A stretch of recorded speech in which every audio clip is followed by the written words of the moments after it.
Assalamualaikum warahmatullahi wabarakatuh. Pada kesempatan kali ini kita akan bahas tentang solusi grafik.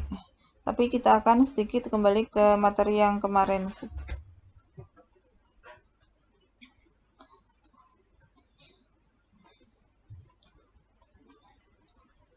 Tentang definisi program linier. Program linier merupakan metode optimasi untuk menentukan nilai optimum, bisa maksimum, bisa minimum, dari fungsi tujuan yang bentuknya linier yang pada kondisi batas-batas tertentu. Elemen-elemen dalam program linier. Ada variabel keputusan atau decision variable yang dilambangkan dengan X1, X2, X3, dan seterusnya. Ada fungsi tujuan, yaitu nilai yang akan kita optimalkan. Kita cari optimalnya itu berapa, yang biasa kita tulis dalam bentuk Z sama dengan kombinasi linier dari X1, X2, dan X3, dan seterusnya. Dan ada constraint atau kendala. Kendala ini biasanya berupa pertidaksamaan. Tandanya kurang dari, sama dengan, lebih dari, sama dengan, bisa juga berupa persamaan. Ada 3 elemen itu ya, elemen penting dalam program linier. Model umum pemrograman linier, misalnya ini, model pemrograman linier yang maksimum, yaitu ditentukan variabel keputusannya X1, X2, dan seterusnya. Kemudian ini fungsi tujuannya, Z-nya, yang tertulis dalam bentuk kombinasi linier dari X1, X2, dan seterusnya. Cx1 tambah Cx2, dan seterusnya. Dan ini adalah kendala-kendalanya. Untuk maksimum, tandanya bisa kurang dari, sama dengan semua. Untuk yang minimum, ini adalah bentuk umumnya. Model dari program linier yang meminimumkan.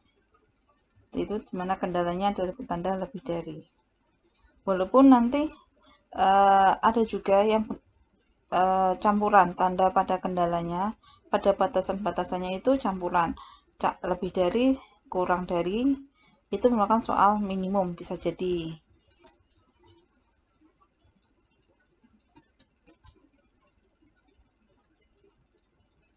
Solusi persoalan pemrograman linier. Untuk menentukan solusi soal program linier, kita lihat dulu variabelnya. Kalau variabelnya hanya 2, maka kita bisa menggunakan metode grafik. Tapi kalau variabelnya lebih dari 2, metode grafik tidak bisa kita gunakan. Kita harus menggunakan metode simplex. Untuk metode grafik, itu cara menyelesaikannya ada 2 cara, yaitu menggunakan titik pojok atau titik ekstrim dan menggunakan garis selidik atau isolin.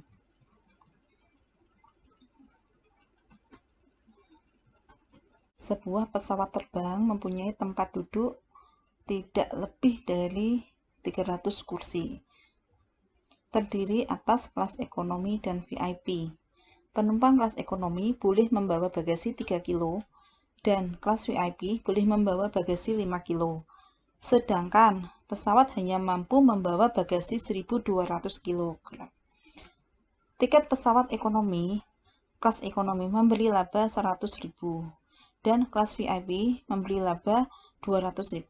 Berapakah laba maksimum dari penjualan tiket pesawat tersebut? Dari persoalan ini, kita harus menentukan variabel keputusan, fungsi tujuan, sama kendalanya. Jelas di sini adalah fungsi tujuannya adalah memaksimumkan. Fungsi optimumnya dalam hal ini adalah memaksimumkan penjualan tiket pesawat. Laba maksimum dari penjualan laba maksimum itu ditentukan oleh berapa banyak tiket kelas VIP yang terjual dan kelas ekonomi yang terjual. Berarti dalam hal ini yang menjadi variabel keputusannya adalah tiket kelas ekonomi dan tiket kelas VIP. Kalau kelas ekonomi kita kasih nama X1 sebagai variabel X1 dan tiket kelas VIP kita kasih nama variabel X2, maka dapat kita tuliskan seperti ini. X1 kelas ekonomi, kelas VIP sebagai X2. Terus kita lihat lagi kendalanya. Yang menjadi kendala di sini, yang membatasi adalah jumlah kursi yang tersedia. Di dalam soal ini, kursi yang tersedia adalah 300 kursi yang terdiri dari kelas ekonomi dan VIP. Itu adalah pembatas yang pertama, tersedianya kursi. Yang kedua adalah bagasi yang dibawa. Bagasi yang bisa dibawa oleh pesawat itu hanya 1.200. Ini maksimal 1.200 dan 300 kursi ini juga maksimalnya 300 kursi. Itu adalah pembatas-pembatas. Itu banyaknya kursi dan jumlah bagasi. Maka di sini kita tuliskan di kolom ini adalah tempat kursi, tempat duduk atau kursi, dan yang satunya adalah bagasi. Jadi kita buat kotak ini untuk membantu dalam membentuk model matematikanya. Di sini 3 kilo kelas 3 bagasi, untuk bagasi kelas ekonomi 3 kilo, maka kita tuliskan 3x1, dan bagasi kelas VIP 5 kilo, maka kita tuliskan 5x2. Nih, untuk bagasinya 3x1, 5x2, maksimalnya 1.200. Jumlah penumpang kelas ekonomi sama kelas VIP berarti x1 kita jumlahkan dengan x2, maksimalnya 300. Sehingga fungsi atau model matematikanya yang terbentuk dari persoalan tadi adalah maksimumkan f atau z sama dengan x1. Ini x1 tambah 2x2 dari ini ya, dari apa namanya, keuntungan tadi. Keuntungan dari kelas ekonomi adalah 100.000, kelas VIP-nya adalah 200.000. Bisa dituliskan Z sama dengan 100.000 X1 dan ditambah dengan 200.000 X2. Atau bisa kita tuliskan dalam Z sama dengan X1 tambah 2X2 untuk menyederhanakan. Tapi di sini Z dalam ratusan ribu gitu. Jadi di sini Z sama dengan X1 tambah 2X2. Ini adalah fungsi tujuannya. Sedangkan kendalanya tadi adalah X1 ditambah X2, ini maksimal. Karena maksimalnya ini berarti harus kurang dari sama dengan 300. 3x1 tambah 5x2 kurang dari sama dengan 1.200. Jadi ini. Karena x1 tidak mungkin negatif, maka kita tulis kendala non negatifnya x1 lebih dari sama dengan 0 dan x2 lebih dari sama dengan 0. Ini adalah model matematikanya. Sekarang kita cari penyelesaiannya. Dari kendala yang pertama, kita sebut ini kendala pertama, kendala kedua. Dari kendala pertama, bisa kita bentuk garis seperti ini. Dengan titik potongnya adalah X1, yaitu di titik ini 300,0 dan titik ini adalah 0,300. Ya, saya yakin kalian paham. Kemudian untuk garis yang kedua, kendala yang kedua, persamaannya, pertidaksamanya adalah 3x1 tambah 5x2 kurang dari sama dengan 1.200. Maka perpotongan sumbu x, yaitu dimana y sama dengan 0, maka x1 didapatkan 400. Berarti 400,0 dan perpotongan dengan sumbu y, berarti x1 yang 0, sehingga x2 sama dengan 1.200 dibagi 5, didapatkan 240. Ini titik y. Karena di sini tanda pertidaksamaannya adalah kurang dari sama dengan 0, maka yang memenuhi pertidaksamaan ini adalah yang di bawah garis kendala ini. Yang tidak memenuhi kita arsir. Jadi yang di sana diarsir. Itu untuk garis yang kedua. Atau bisa jika kita tuliskan dalam satu diagram kartesius, didapatkan seperti ini. Tadi garis yang pertama, ini yang garis kedua. Nah, ternyata kedua garis ini berpotongan. Berpotongannya adalah dengan kita cari dengan menggunakan substitusi eliminasi, didapatkan titik 150,150. Dan ini daerah ini kita sebut dengan daerah visible. Daerah visible. Ini adalah daerah yang memenuhi pertidaksamaan dari kendala ini, daerah visible. Jadi penyelesaiannya banyak sekali, tak terhingga penyelesaian, tapi kita mau mencari penyelesaian yang maksimum. Nah, kita gunakan metode titik pojok yang pertama ya. Karena titik pojoknya itu adalah yang pertama 0, di 300,0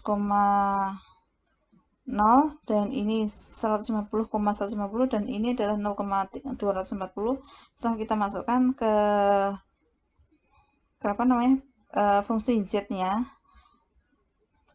maka didapatkan ini kita kasih nama titik A, titik D, dan ini titik E. Titik A 0,240 didapatkan fungsi z-nya adalah 480. Titik D dengan titiknya adalah 300,0 didapatkan z-nya adalah 300, dan titik E dengan koordinat 150,150 didapatkan z-nya 450. Karena fungsi tujuan kita mencari nilai maksimum, maka didapatkanlah titik A merupakan titik yang maksimum. Jadi nilai maksimum didapatkan pada titik A. Yang artinya kita interpretasikan lagi, X-nya 0, artinya tiket ekonominya tidak dijual, dan Y-nya adalah 240. Maka dengan menjual 240 tiket pesawatnya, maka didapatkan keuntungan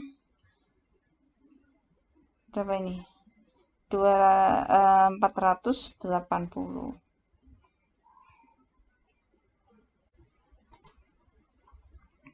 Yang berikutnya ini kita akan membahas bagaimana mencari solusi dengan menggunakan metode grafik pada model matematika yang fungsi kendalanya bervariasi tanda pertidaksamaannya. Contoh di sini, maksimumkan Z sama dengan 2X plus 3Y dengan kendala X tambah Y kurang dari sama dengan 5, 2X tambah Y lebih dari sama dengan 6, X tambah 2Y sama dengan 4, X lebih dari 0, dan Y lebih dari 0. Tandanya bermacam-macam ini. Yang pertama, pada kendala yang pertama, titik potongnya adalah 0,5 dan 5,0. Ini adalah garis yang pertama. 0,5 dan 5,0. Yang berikutnya adalah 2X plus 3Y lebih dari 6. Maka perpotongan sumbu X-nya adalah kalau X-nya 0, maka Y-nya 6. 0, Y-nya 6, dan kalau Y-nya 0, maka X-nya adalah 3. Jadi ini potongannya adalah di titik 0,6 dan 3,0. Untuk kendala yang kedua yang memenuhi, karena ini lebih dari, maka yang memenuhi adalah sebelah atasnya. Untuk yang kendala pertama tadi, karena kurang dari, maka yang memenuhi adalah sebelah bawahnya. Berarti ini tadi diarsir, dan yang untuk kendala yang kedua yang diarsir sebelah sini. Kendala yang ketiga, X tambah 2Y sama dengan 4. Maka perpotongannya adalah di 0,2 dan di 4,0. Karena tandanya sama dengan, maka yang memenuhi adalah pas pada garis ini, garis kendala. Sehingga yang namanya solusi dari, jadi kita sudah menentukan daerah solusinya. Daerah solusinya itu yang memenuhi ketiga kendala, kendala 1, kendala 2, dan kendala 3, dan kendala non-negatifnya, yang memenuhi itu hanya pada sepanjang garis AB ini. Ini kita kasih nama titik A, dan yang ini adalah titik B. Hanya pada sepanjang garis ini yang memenuhi semua kendala ini. Bukan 3 ya kendalanya, dan non-negatif juga termasuk. Ya, sepanjang garis ini. Ya, jadi ini bukan daerah solusi, sebelah sini juga bukan daerah solusi. Ya, sepanjang garis ini. Karena kita menggunakan titik pojok, maka titik A ini dan titik B yang akan kita cek mana yang memberikan nilai maksimum. Ini ya, daerah penyelesaian yang memenuhi adalah sepanjang garis AB. Titik A merupakan perpotongan garis 2 dan garis 3. Garis kedua yang ini, garis ketiga yang ini. Dan titik B memiliki koordinat 4,0. Sekarang kita cari koordinat titik A dengan metode eliminasi dan substitusi. Kita substitusikan kendala keberapa nih? Kendala ketiga ke dalam pertidakssamaan di kendala kedua. Kita substitusikan, didapatkan Y sama dengan 2/3. Kemudian Y sama dengan 2/3 ini kita substitusikan lagi untuk menentukan X-nya. Dapatkan X-nya adalah 8/3. Jadi titik A adalah 8/3, 2/3. Setelah kita masukkan ke nilai Z-nya, fungsi tujuannya didapatkan Z sama dengan 7/3. Untuk titik B dengan koordinat 4,0, kita masukkan ke fungsi Z, didapatkan Z-nya adalah 8. Jadi nilai maksimumnya adalah 8 di titik 4,0. Jelas ya? Pada kali ini kita yang berikutnya adalah kasus khusus dalam program linier. Yang pertama adalah adanya solusi ganda atau solusi lebih dari satu. Solusi ganda ini ditandai dengan antara fungsi tujuan dan salah satu kendala itu linier. Kalau diperhatikan, fungsi tujuan ini Z sama dengan 2x1 plus 4x2 linier dengan kendala yang pertama, 2x1 plus 4x2.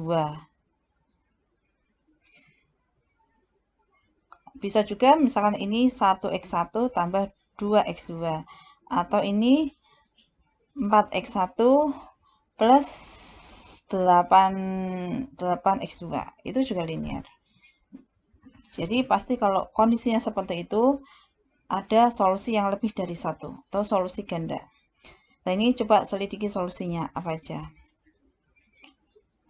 Kasus khusus yang kedua adalah adanya solusi yang tak terbatas.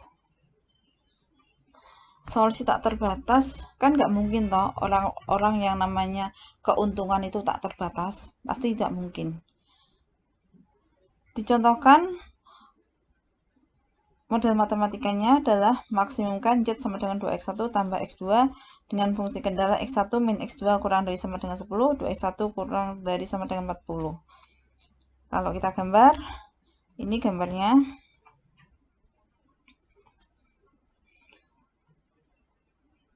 Untuk yang kendala pertama, garisnya adalah ini. Kendala kedua, x1 sama dengan 20, ini ya. Ini gambarnya. Yang memenuhi adalah yang sebelah kiri. Untuk gambar yang pertama, garis yang pertama yang memenuhi adalah yang sebelah atasnya. Sehingga ini adalah daerah penyelesaiannya. Karena ini soal adalah maksimum, maka daerah penyelesaiannya ini kan masih ke atas lagi kan. Jadi tidak terbatas penyelesaiannya. Tapi kalau ini soalnya adalah minimum, maka kita akan bisa menemukan daerah penyelesaiannya dan menggunakan titik pojok. Bisa dicek di titik ini 0,-10 atau di titik berapa ini? 20, apa ini ya perpotongannya. Bisa. Tapi kalau yang maksimum tidak bisa. Jadi tidak ada penyelesaian atau penyelesaiannya adalah tak terbatas. Itu kasus khusus yang kedua. Kasus khusus yang ketiga adalah solusi tidak layak atau tidak ada solusi. Ini contohnya, maksimumkan Z sama dengan 6x plus 4y dengan kendala x plus y kurang dari sama dengan 25, 3x plus 2y kurang dari sama dengan 60, dan x lebih dari sama dengan 22. Untuk kendala pertama, titik potongnya adalah 0,25 dan 25,0. Garisnya ini garis yang pertama. Yang memenuhi adalah yang sebelah bawahnya ini. Sehingga yang saya arsir ini sebelah ini arsirannya. Untuk yang kendala kedua, titik potong sumbunya adalah 0,30 dan 20,0. Ini garisnya. Yang karena kurang dari, maka daerah yang memenuhi adalah sebelah sini yang kurang dari, sehingga ini saya arsir. Untuk kendala ketiga, X-nya lebih dari sama dengan 22. Maka ini adalah garisnya, garis X sama dengan 22. Karena lebih dari 22, maka yang memenuhi adalah sebelah sini, sehingga sebelah sini saya arsir. Tadi untuk dua kendala pertama dan kedua yang ada daerahnya di sini, tapi untuk kendala ketiga ternyata dia juga tidak masuk. Akhirnya tidak kita temukan solusinya. Tidak ada satupun daerah yang memenuhi ketiga kendala tersebut. Jadi dapat dikatakan bahwa ini adalah solusinya tidak layak atau tidak ada solusi. Itu adalah kasus-kasus khusus pada program linear. Jadi tidak semua model itu punya solusi. Ada yang solusinya nggak layak, ada yang tak tepat. Yang berikutnya adalah penggunaan garis selidik atau isolin untuk menentukan solusi optimal. Ini masih menggunakan contoh yang tadi. Kita gambarkan sumbu X, sumbu Y, dan titik potongnya berpotongan dengan sumbu pada garis pertama dan garis kedua sama persis yang tadi. Kemudian garis pertama adalah yang garis warna hijau ya, pada constraint yang pertama yang warna hijau, constraint yang kedua yang warna orange. Kemudian yang warna merah ini adalah garis selidiknya. Garis selidiknya cara menggambarnya adalah dengan dari fungsi tujuan. Fungsi tujuannya tadi adalah fx sama dengan z, x1 sama dengan x1 tambah 2x2. Kita buat sama dengan k ya. K-nya adalah perkalian dari koefisien x1 dan koefisien x2. Jadi garis yang warna merah ini mempunyai persamaan x1 tambah 2x2 sama dengan 2. 2-nya dari 1 dikali 2 ini. Jadi titik potong dari garis selidik ini pada sumbu simetrinya adalah kalau x1-nya 0 maka x2-nya adalah 1 ya. Dan jadi titik potongnya 0,1 dan kalau x2-nya 0 maka x1-nya adalah 2 dan 2,0 maksudnya. Inilah garis selidiknya. Kemudian garis selidik ini ditarik, digeser ke atas karena kita maksimal, maka yang paling terakhir menyentuh pada daerah solusi itu di mana? Ternyata kalau kita geser ke sana, yang paling terakhir menyentuh daerah solusi ini kan daerah solusinya atau daerah penyelesaiannya. Ternyata di titik A, maka titik A ini adalah titik optimalnya, yaitu di mana X1-nya adalah 0 dan X2-nya adalah 240.